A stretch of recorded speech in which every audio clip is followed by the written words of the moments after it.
Om Swastiastu, Assalamualaikum warahmatullahi wabarakatuh, Shalom, Namo Buddhaya. Perkenalkan, saya Adila Resta Devi dengan NIM 1913081006, saya dari 5A Kimia. Baik, pada kesempatan kali ini saya akan menjelaskan tentang Biokimia 2 LKM 6. Langsung saja. Proses oksidasi asam berlangsung dalam mitokondria. Tahap pertama adalah menggiatkan asam palminat bebas dengan asetil koenzim A dalam sitoplasma oleh enzim asetil koenzim A sintase menghasilkan palmitoil koenzim A. Tuliskan mekanisme reaksinya. Untuk reaksinya, CN asetil KOA plus FAD plus NAD plus H2O plus KOA menjadi CN2 asil KOA plus FADH2 plus NADH plus asetil KOA plus H.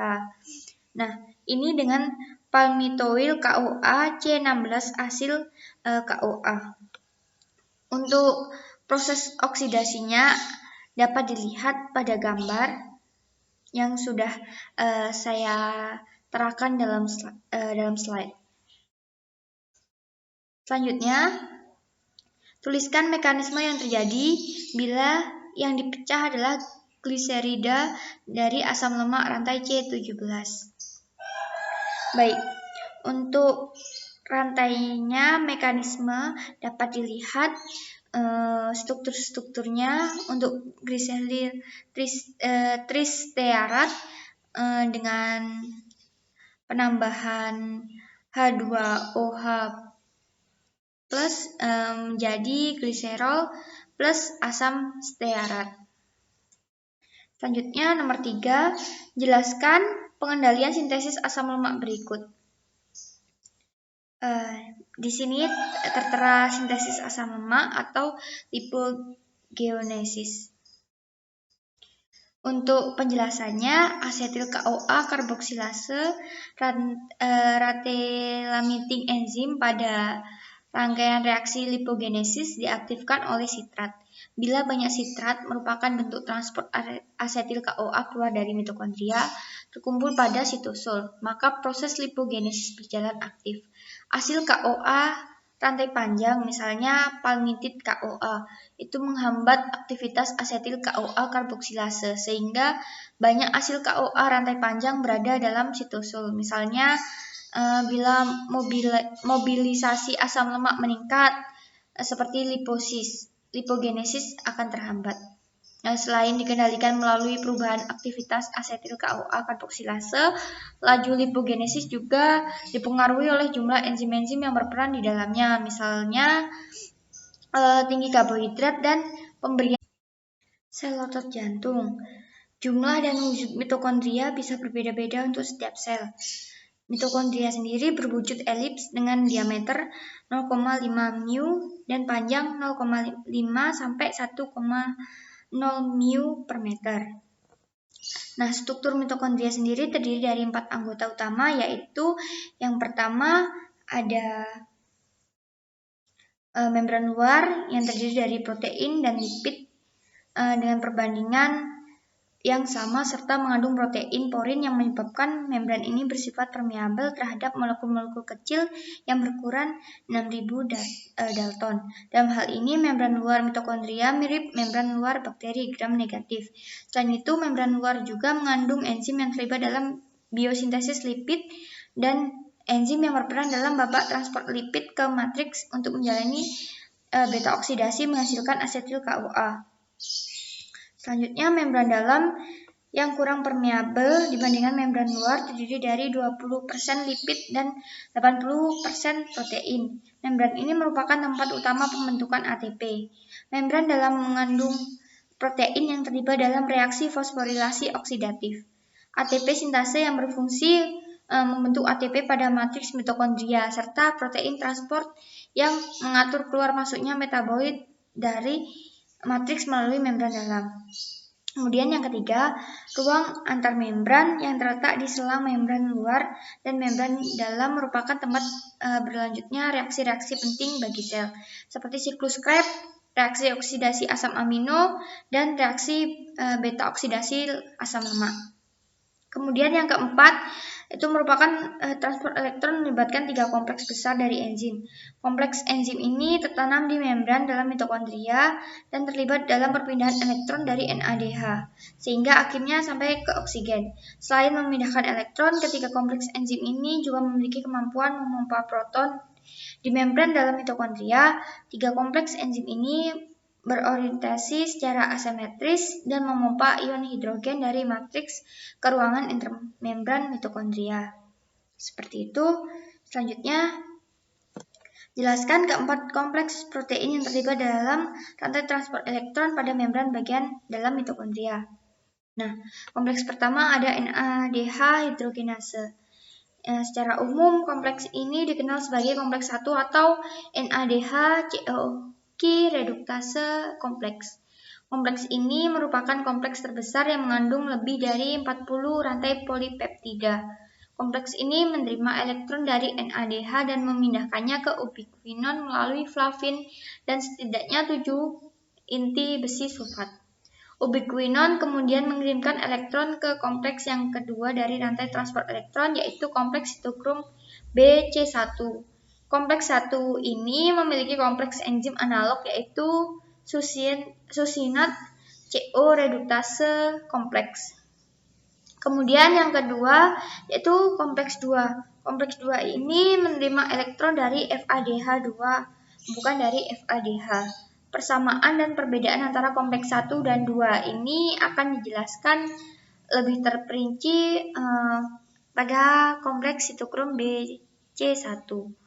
Untuk kompleks sitokrom BC1 ini dikenal sebagai kompleks 3 atau kompleks COQ-H2 sitokrom C reduktase kompleks. Kompleks ini mengandung setidaknya 11 rantai polipeptida yang berfungsi sebagai sebuah dimer. Tiap monomer mengandung 3 heme yang terikat ke sitokrom dan protein besi sulfat. Kompleks ini menerima elektron dari ubiquinon dan menyerangkannya ke sitokrom C yang membawa elektron ke kompleks sitokrom oksidase. Kemudian yang keempat merupakan kompleks sitokrom oksidase atau kompleks 4 bisa disebut juga sitokrom C oksidase kompleks. Berfungsi juga sebagai dimer dengan setiap monomer memiliki 13 rantai polipeptida, termasuk 2 sitokrom dan 2 atom tembaga. Kompleks ini menerima elektron satu persatu dari sitokrom C dan kemudian menyerahkan elektron tersebut, 4 elektron sekaligus, ke atom oksigen. Selanjutnya,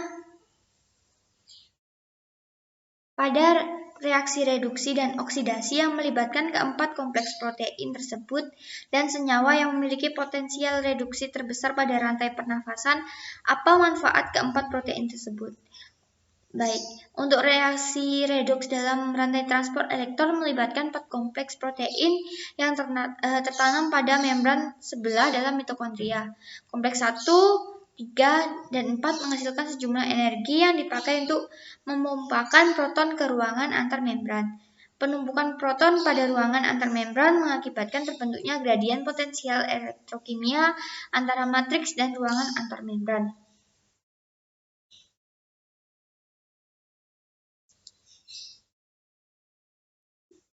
Selanjutnya,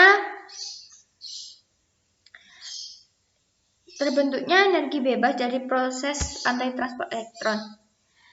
Nah, elektron berenergi tinggi yang dibawa oleh molekul NADH dan FADH2 akan dipindahkan dari satu molekul ke molekul lain secara berantai menuju aseptor utama, yaitu oksigen, sehingga disebut rantai transport elektron. Pemindahan elektron sepanjang rantai melibatkan reaksi oksidasi reduktasi yang disertai dengan pelepasan energi bebas.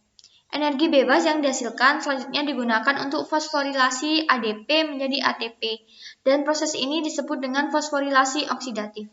Fosforilasi oksidatif ini dilakukan melalui kompel 2 komponen membran dalam mitokondria, yaitu transport elektron dan ATP mitokondria. Nah, karena reaksi berlawanan dengan pembentukan ATP. Selanjutnya, bagaimanakah rantai transport elektron menghasilkan gradien proton motif force. Baik, untuk transport elektron dalam rantai pernafasan mengakibatkan gradien proton yang kemudian mendorong sintesis ATP. Aliran elektron dalam rantai pernafasan mendorong terbentuknya ATP melalui proses fosforilasi oksidatif. Mekanisme pembentukan ATP melalui jalur tersebut diusulkan oleh Peter Mitchell dengan teori kimiaosmotik. Kompleks 1, 3, dan 4 dapat bertindak sebagai pompa proton karena reaksi redoks yang melibatkan kompleks protein ini menghasilkan sejumlah energi. Energi bebas ini dipakai untuk memompa proton H+ ke arah ruang antarmembran. Membran mitokondria sebelah dalam tidak permeabel terhadap ion-ion, khususnya proton H+. Karena terjadi penumpukan proton pada ruang antarmembran, memperlihatkan reaksi yang terjadi di antara 4 kompleks protein dan pembebasan proton yang menyertai. Penumpukan proton di satu sisi membran mengakibatkan gradien potensial elektrokimia yang menghasilkan energi potensial yang disebut proton motif force. Osmosis proton kembali menembus membran menuju matriks dilakukan melalui molekul protein yang disebut ATP sintase. Nomor 10, jelaskan struktur enzim ATP sintase dan bagaimana enzim ini berperan sebagai motor dalam pembentukan ATP. Sebelumnya perlu diketahui sendiri ATP itu apa sih? Untuk ATP sintase adalah enzim dari keluarga permease berupa kumpulan beberapa protein membran yang ditemukan di dalam kristal mitokondria dan membran plasma bakteri yang berfungsi dalam kemiosmosis dengan rantai transport elektron terdekat menggunakan energi gradien konsentrasi ion hidrogen untuk membuat adenosina trifosfat. Nah, ATP sintase sendiri terdiri dari subkompleks F0 dan F1. Subkompleks F0 merupakan saluran protein, sementara F1 terdiri dari 5 jenis polipeptida. ATP sintase bersifat hidrofobik.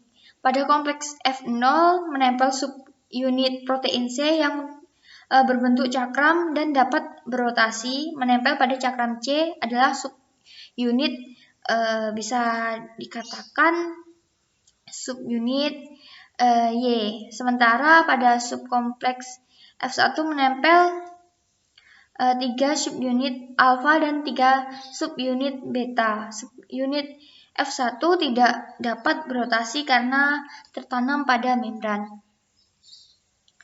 Yang 11, jelaskan fungsi fosforilasi oksidatif pada jaringan otot manusia.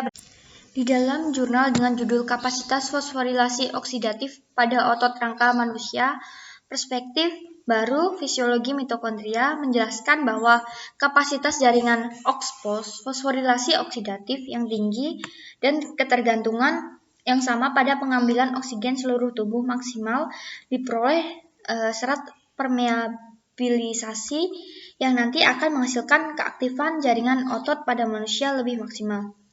Respirasi mitokondria terstimulasi ADP maksimal bergantung pada aliran elektron konvergen melalui kompleks 1 ditambah kompleks 2 ke persimpangan Q dari sistem transport elektron ETS, seperti itu.